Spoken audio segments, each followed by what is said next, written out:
Hey there, hi there, everybody. Hello, hello.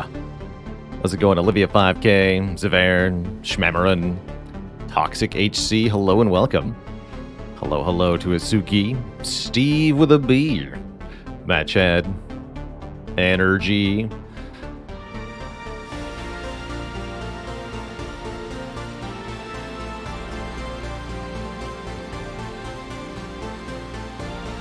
Cowboy, thanks for the 6 months in the Prime sub. 6:30 is the best time on a clock, hands down. I love it. What did the robber say to the clock? At noon. Hands up. Let's get some Slay the Spire on screen, shall we? Pretty excited for our Spire today. Ray Delbano, thanks for 43 months of the support. And how's it going, Black Dragonfly? We were listening to the XCOM Legacy soundtrack during the pre-roll there. I think that one was called UFO Defense, the main menu music for the XCOM Legacy soundtrack. And Ace Kev, thanks for 25 months of support. Heck yeah. So Energy's looking for advice on Defect. I've got a couple of links that can assist you.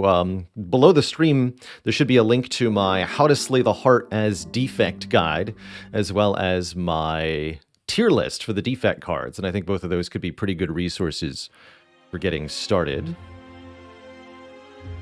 Let's see. Does exclamation point Defect have a command? Yeah, there's my Defect tier list. And that can kind of perhaps give you some ideas to work with. We'll also be doing a Defect run later in the stream, although currently Silent is up to bat, so it's Silent strats we'll be talking initially here. Well wishes to you, Noah. I'm sure nothing awry is up. I tried Showgunners yet. I have not taken a look at that. Glad to hear it for the Warhammer.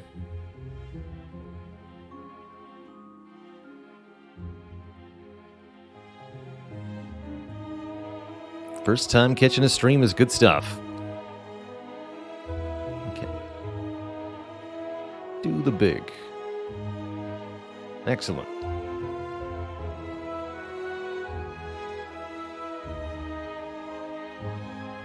What happens when you combine XCOM and Smash TV? Interesting.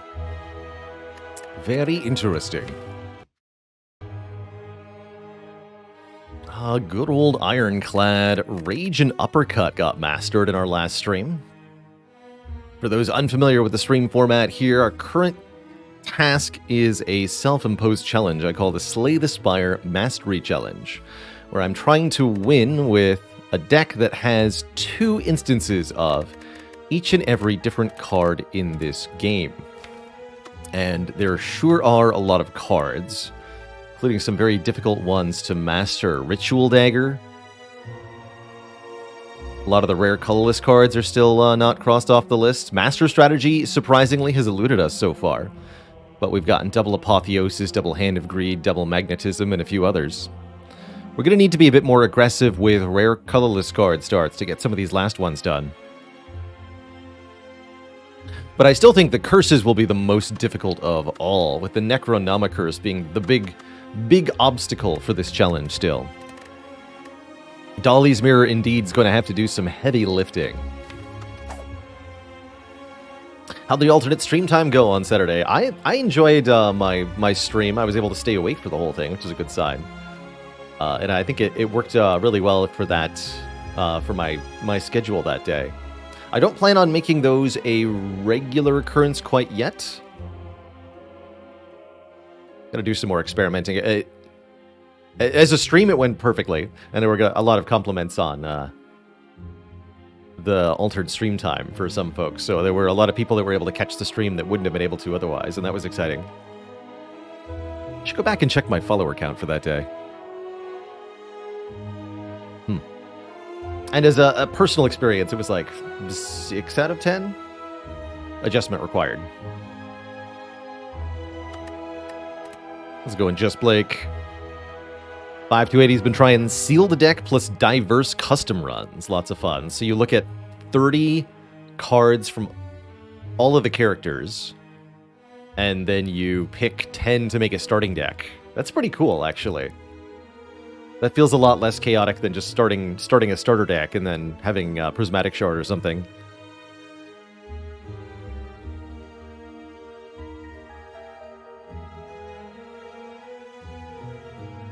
And an oldie but a goodie for the DMD. Did you hear about the Silent who invented a new kind of knife?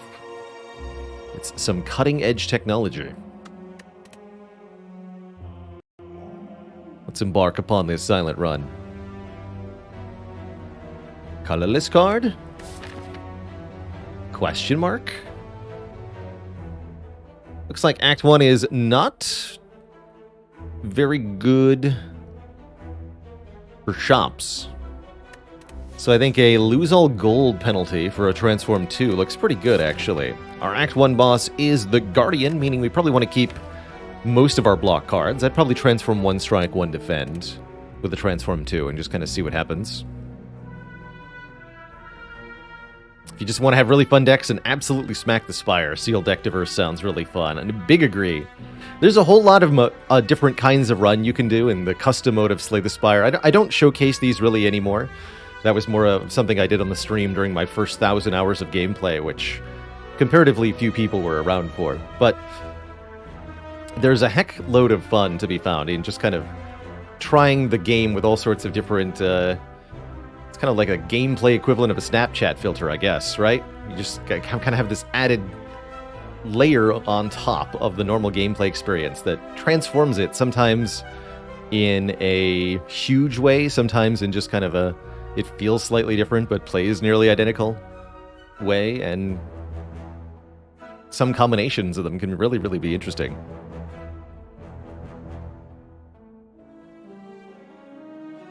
"44 channel points until the QE list." You'll get there, Annabelle. You'll get there.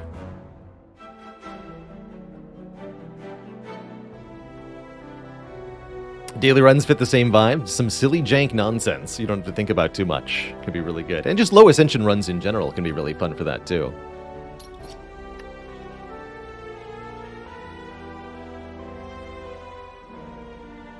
Oh, cool stuff, Mr. Binary.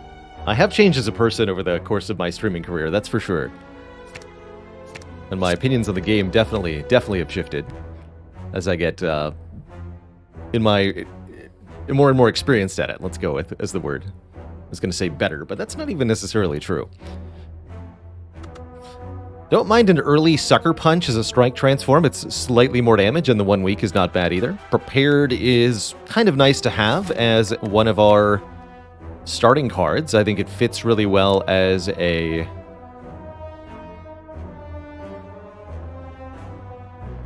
discard enabler, essentially. Lets us pick up a Sneaky Strike more easily, or a Tactician or Reflex, or an Eviscerate, especially. Would be nice to see. Prepared would actually be a cool starting deck substitution for Survivor. Shadow AFK, thanks for the 5 months of support, closing in on that half year. Oh no, Ulti NG, so close.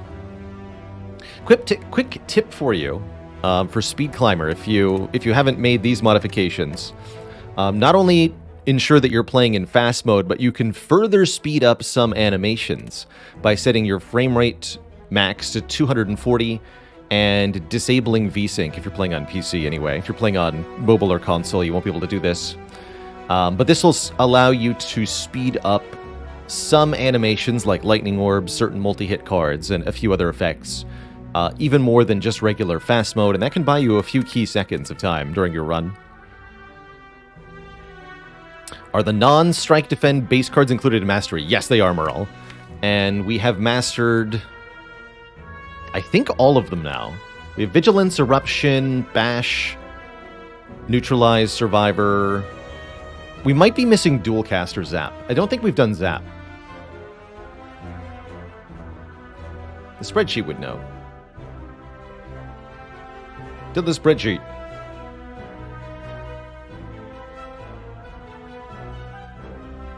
No, we have not mastered Zap. But all the other starters are done. We did get Strike on Defect. Yes, just last week we got Defect Strike.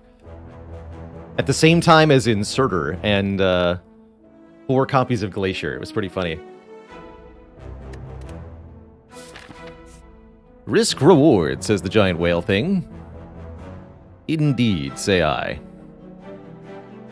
So, usually what I'm looking for in Act 1 are a bunch of upgrades, a bunch of relics from elites, and just getting a head start on deck construction, taking some combats to fill out the early bits. I'm thinking a path like this. We can maybe go for the Burning Elite and grab that Act 1. I think Act 1 is often the best, most convenient time to take on the Burning Elite. But it's not always reasonable, depending on the deck you've got so far. Did I get my Niao plush yet? I have not ordered one at the moment. We do have a command for it, though. What is it? Plushie? Yeah. Niao Limited Edition plushie is available for order on Makeshift there. For those who want a plushie of the big whale. It's a thing. Actually should have struck this louse. It's distracted by the whale. Shouldn't make a difference, though. Our stars, thanks for the full year. Heck yeah. Never punished. Just block that way. It would have been more optimal to strike this one on turn 1 so that we could kill it on turn 2, and then... Yeah, it's essentially an equivalent birth through the fight, though. No biggie. Early finisher is interesting. Deflect, Cloak and Dagger, Finisher.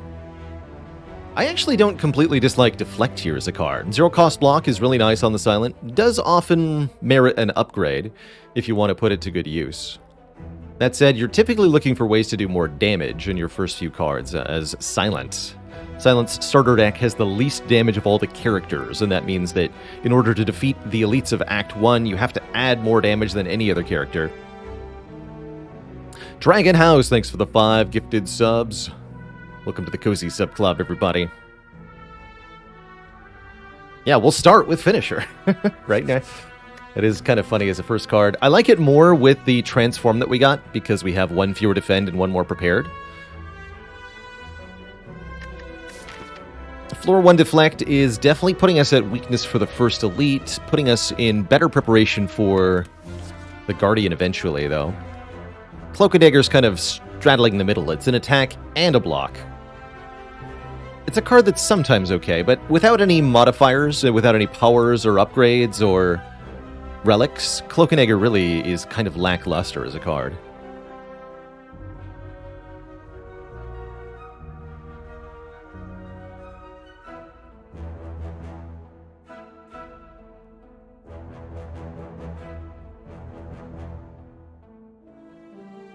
Let's try the Finisher. I'm feeling it.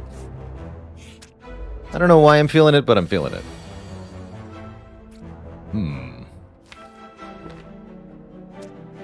Curious turn here. To kill the Gray Slime would require us to take 8 damage, or we can simply full block. Actually, not full block, but I think best blind might be Survivor, Defend, play 1 strike to weaken the front slime and only take 1 damage here. Doesn't feel like taking 8 damage is correct. I think we can do this whole fight without taking 8 damage. Let's try this.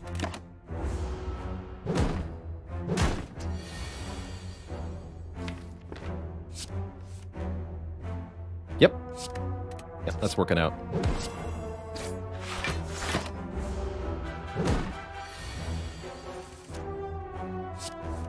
Sucker Punch Finisher, the power.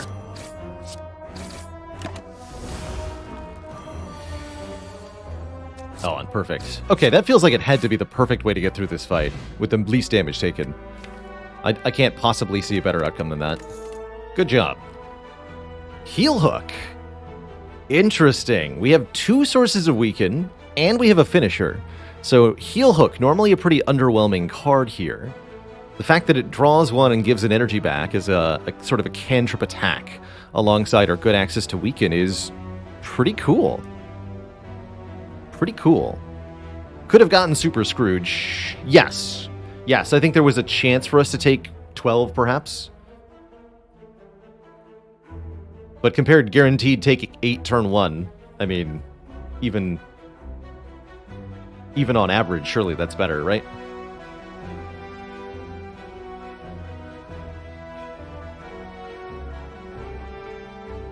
Don't think you've ever seen me take Heel Hook? Well, I'll have to eventually.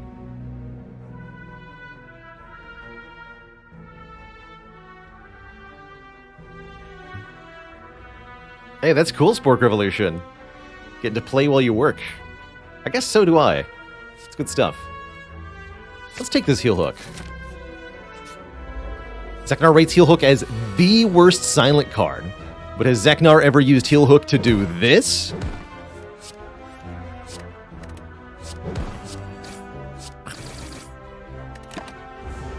I mean...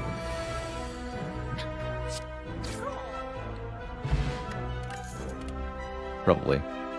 And another unmastered card, Dagger Spray. Actually, maybe Backflip. I do like me some backflipping. Yeah, that was kind of neat. Dagger Spray isn't mastered? It's true. Every time we've taken Dagger Spray, we've died. Also, no potions yet. That's kind of... We're gonna fight an elite next? That's... Oh, I can go this way. We can get another fight here. Ha. Okay, that's an improvement. But yes, potion chance is getting up there. If we're going into a hard pull fight, we're gonna need a Dagger Spray.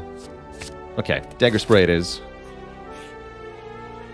And random upgrades are good, because I need help here. Help me! 1 strike, 1 defend. Arguably some of the worst upgrades, but even bad upgrades are good. Yeah. 38 on Watcher, that's right. By the one and only Merle61 right here in chat right now. It's a lot of Watcher runs, man. Defend with a plus. Alright, we should kill the slime first, is what I'm seeing here.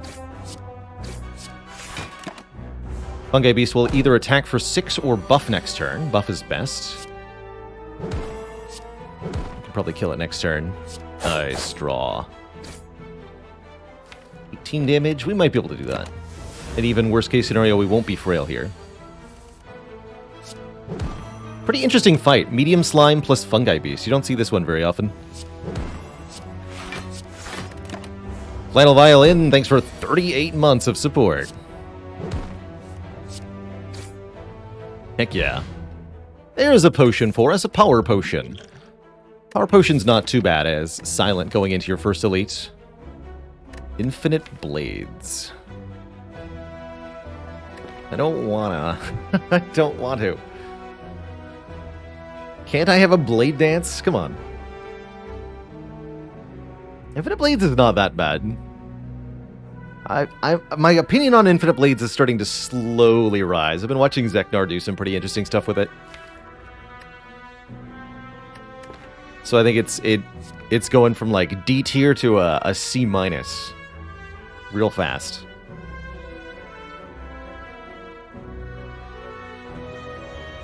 But it's still useful. 1 shiv per turn, 4 damage per turn. It's not a skill.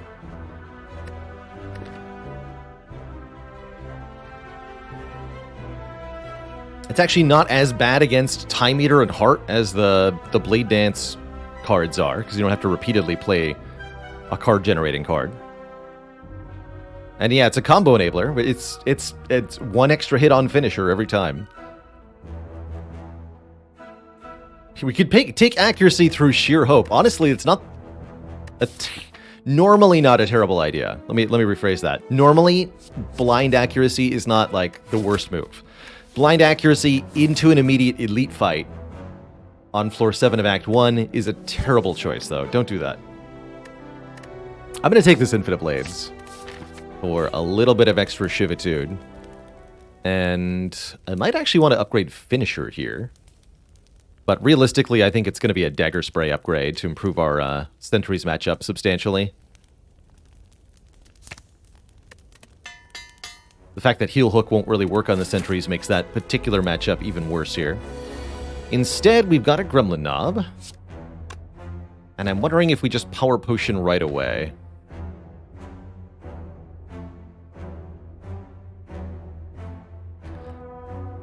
Let's see, hits for this fight are Envenom, 1,000 Cuts, After Image, Well-Laid Plans. Well-Laid Plans is good.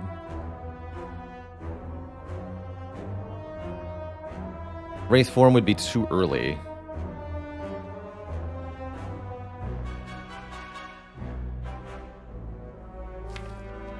Infinite Blades would be good. Alright, let's do it. I don't see this going very well without... Here's the Envenom. I'll take an Envenom. Whenever we attack this thing, apply 1 poison. That'll be at least 3 additional damage this turn alone. And then the Shivs at Finisher will be even better than that. I think that's probably pretty worthwhile. Uh-oh. Currently, Heal Hook's not going to do the thing.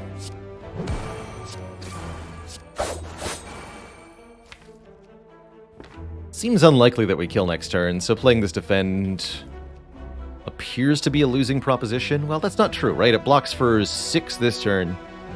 We only take 5 additional damage next turn. And that's even if we don't weaken. Okay, yeah, this is worth it. Even if we get a kill 2 turns from now. Yeah, that's a really crap draw, unfortunately. Ouch.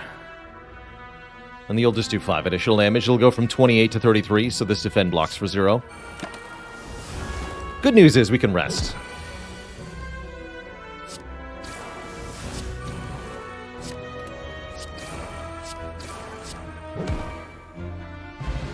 It's an unfortunate draw order there, but we're alive thanks to the Power Potion. Get a Strength Potion, which is quite good. And we're offered Dodge and Roll, Bane, Crippling Cloud. These are all pretty underwhelming. I'm a lot less afraid of the next Elite. And we're still ahead on upgrades, thanks to the event we had.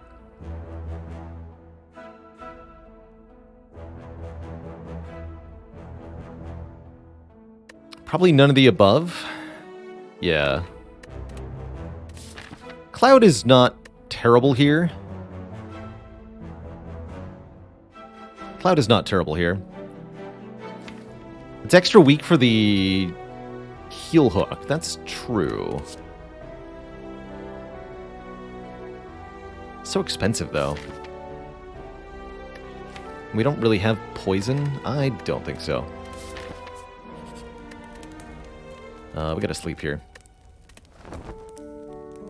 Fortunately, the Strength Potion should be enough to let us maybe consider this Burning Elite. Bonus points if this Relic does something. It's +1 Strength. Okay, 3 Strength into the Burning Elite. Let's do it.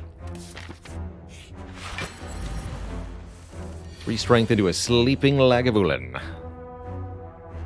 Interesting.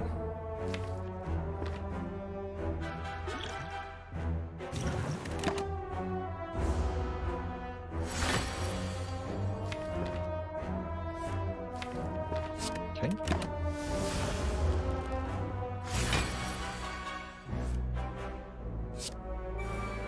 Wakey, wakey.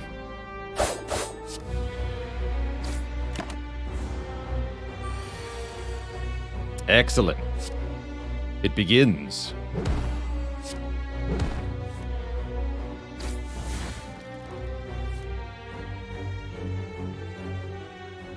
Probably better to just take the hit here. Yeah, we got a full block next turn, so let's just go Defend, Strike Plus, Finisher for 9x4. Chunk that health away. Take 10, but I think that's all we're taking here.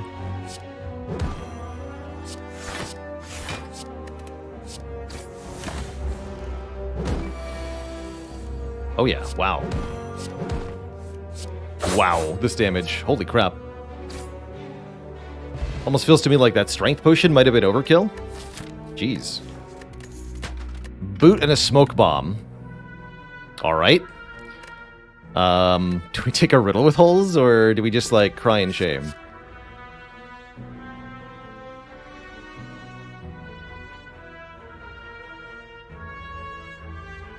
I guess Acrobatics is pretty good, too. Probably should just take an Acrobatics. How have we not mastered Catalyst yet? Because it keeps showing up now, before I have any poison cards, not after I have poison cards.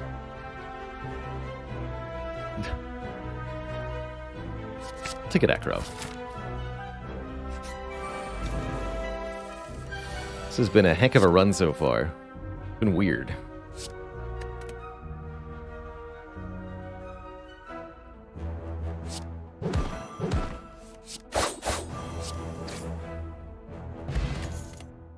That part was nice, at least. Now we can take a backflip. Okay. Card draw is solidly in the deck with backflip aggro. We'd love some energy now. I actually have enough money that this shop is probably worth considering. We're pretty badly injured as is. Although, I'd love to get some real potions from these regular fights. With a smoke bomb, there's no risk we perish. Let's just save the money for Act 2. Going to a shop with so little cash is not really worth it. Also, check out how hecked these gremlins are. A boom, and a boom, and a boom. Easy. There it is, our second dagger spray. It says not mastered on it, and I have boot power. Let's do it. Library FTW, thanks for the 10 months. Up to around 75% 820 win weight with Watcher. Wow. Would often struggle with a block plan for the heart when I don't find Talk to the Hand or Mental Fortress. Having mixed success with Wallop. What do I look for when I pick up Wallop? I look for Mantra or Divinity. I guess you can only really get it with Mantra, right? You don't want to use Blasphemy Wallop. That's not a thing. You'll die after it. But Divinity and Vulnerable are the two main things to get with Wallop, because simply Wrathing and Walloping for 24 if it's upgraded won't be enough. You want Vuln to make that 36, or you want Divinity to make it 36, or you want Divinity Vuln to make it 54 or whatever. Yeah, I think 54. It's pretty obscene if you can get all the multipliers stacking on top of it. Strength gain helps too. Shuriken, Vajra, Duvudal, whatever. As for other block sources, other ways to get there on Watcher include stacking Dexterity. Either have a ton of attacks with a kunai, like Flurry kunai, Weave kunai, can get enough block for heart, or you can use Fasting as a Dexterity source. Watcher's cards with a little bit of Dexterity, like 5 or more points of Dexterity, make stuff like Sanctity and Just Lucky and Halt block for truly obscene amounts. And that can work for a heart block plan. It can be difficult to get kunai if kunai is your way to do it. It can be difficult to get it to happen quick enough to block against heart, because you're taking Beat of Death for each card you play. So Time Meter and heart can be a real problem. But those are some ideas for you. It's definitely a struggle without the main ways, right? Talk to the Hand and Mental Fortress are such nice convenience ways to block that it really is difficult to sort out what to do when you don't have them. Hey, we don't often have an Omamori for the Big Fish event here. We could trade one Omamori charge to get a random relic. But realistically, I'm looking at a heal 22 here, so that we can upgrade comfortably going into Guardian. When's a good time to take a Bane? I like Bane with 3 or more poison sources.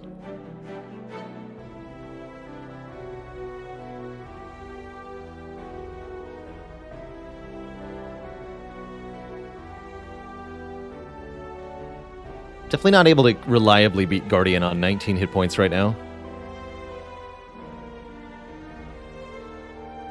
What is our upgrade? I'm thinking we should probably upgrade one of our weak sources to make the heal hook more reliable, and I think that's probably going to be Neutralize. So I'm feeling like we probably want to upgrade Neutralize.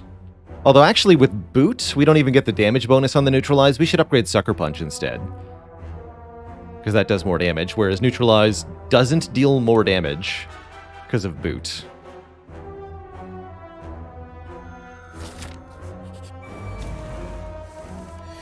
What a world we live in.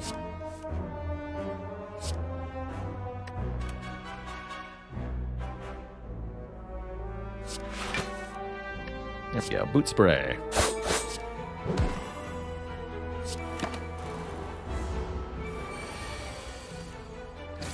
Is an upgrade better than a relic? Well, actually, if I compare that to...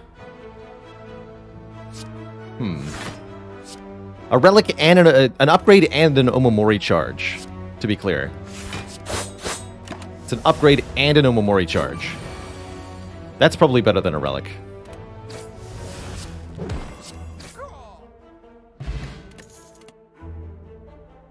Flechettes. Does damage per skill in hand. I do like flechettes with lots of card draw, but I feel like we have enough attacks at the moment. Even though it is an unmastered card, we... Especially now that we've mastered most of the common bread and butter cards, if we only ever click on unmastered cards, we're going to lose a lot of runs.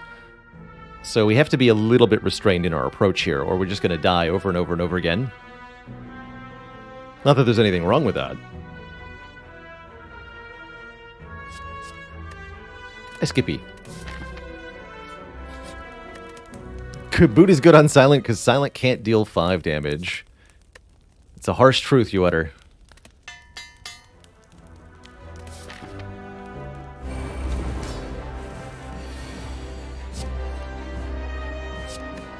It's a harsh truth. Sure is nice to have Strike doing 10 damage though, like dang.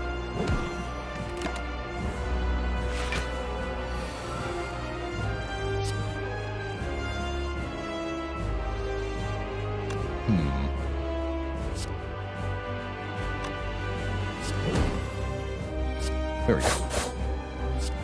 If I played it in the other order, the boot would kick in and cause the Guardian to transform before this finisher actually hit, meaning that because we do more damage to Guardian, we would have done less damage to Guardian. Ugh. Do I even want Infinite Blades in this fight? Think I'm on track to beating the Mastery Challenge this year? Almost assuredly. Unless something goes really, really wrong with Necronomicon. I don't think I'm going to play the Infinite Blades this time. Next time we see it. Since we did not take that relic, it is gone forever. That's right, Felintian. Once you see a relic in Slay the Spire, you will not be offered it again in the same run. Uh-oh.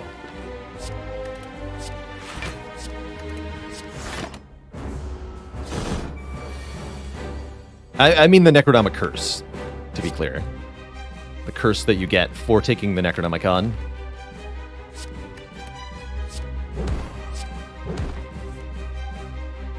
This is fine. Let's just go defend Sucker Punch. Play the Blades next turn.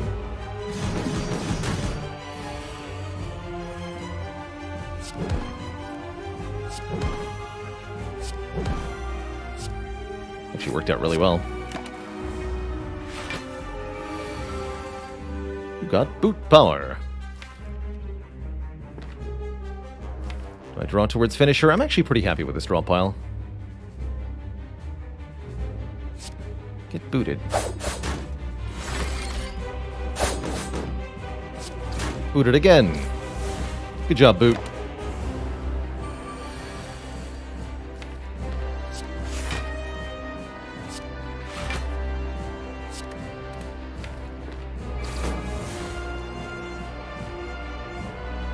Could deal 10 if I take 2. That's actually probably worth it here. This is kind of a dangerous fight for us.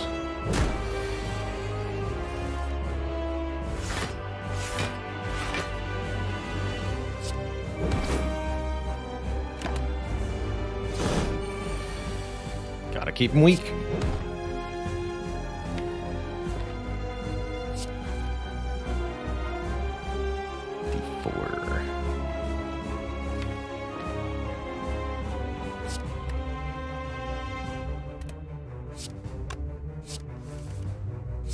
Block. Do finish your stuff next turn.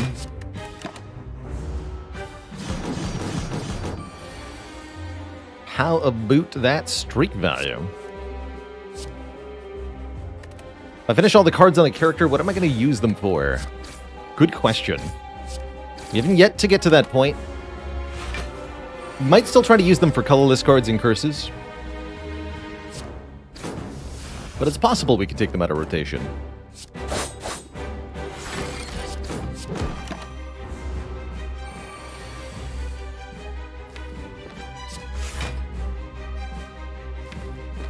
Alright, the shivs are getting a little out of hand here.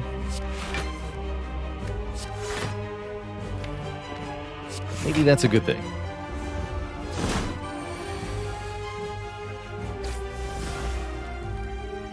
So we could do strike, strike, finisher for 21. That won't be enough here, so we should probably just block.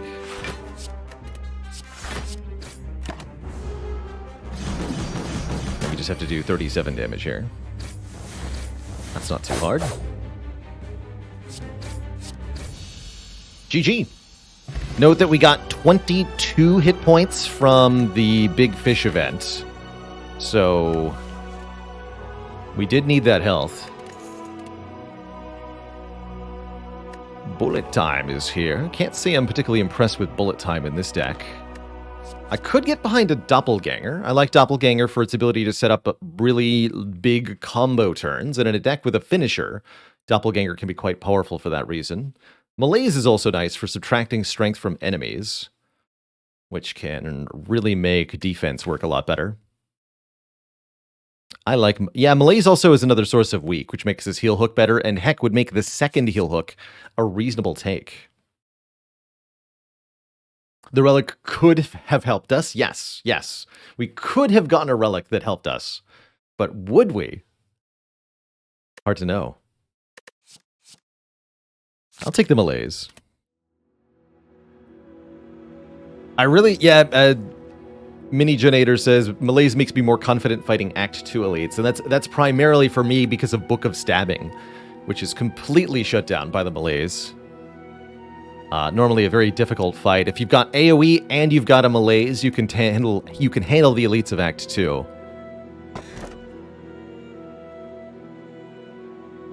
Huh. It's a terrible wrist blade. Oh no. So it's Busted Crown or Black Star. I'm saying we can handle elites, right? We are so dead. Yeah. Probably. Pennell says, when is Bullet Time good? Seems good with card draw to get a big turn, but bad with card draw because it prevents them. The goal sort of is to play a little bit of card draw, like one acrobatics or one backflip, and then use Bullet Time to make the rest of the hand free. Bullet Time is exceptionally good when you've got lots of high-cost cards, like Corpse Explosion, Bouncing Flask, Wraith Form, Thousand Cuts, that sort of thing. And a way to draw or retain them. So really good with Snecko Eye, really good with Runic Pyramid, really good with Well-Laid Plans, and of course, lots of high-cost stuff. As noted by a couple chat members, the no-draw effect is a debuff, so you can either block it with Artifact or remove it with Orange Pellets after playing Bullet Time to allow you to draw more cards with the free cards. Note that only the cards that were in your hand when you played the Bullet Time get the discount, though, so if you draw new cards after playing Bullet Time, they won't all be free. We could have had Wristblade Bullet Time synergy. That would have been kind of cool. I guess the Wristblade does work with the Infinite Blades, huh? It's not that bad. Maybe it is Wristblade, upon review. We need some help doing damage.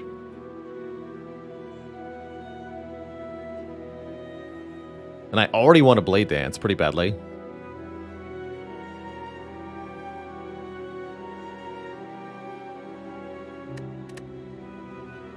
And I mean, in comparison, just for point of comparison, our other options are lose card rewards and almost assuredly fail the run from this point. Like, this is not a deck that can take a Busted Crown and have it be reasonable.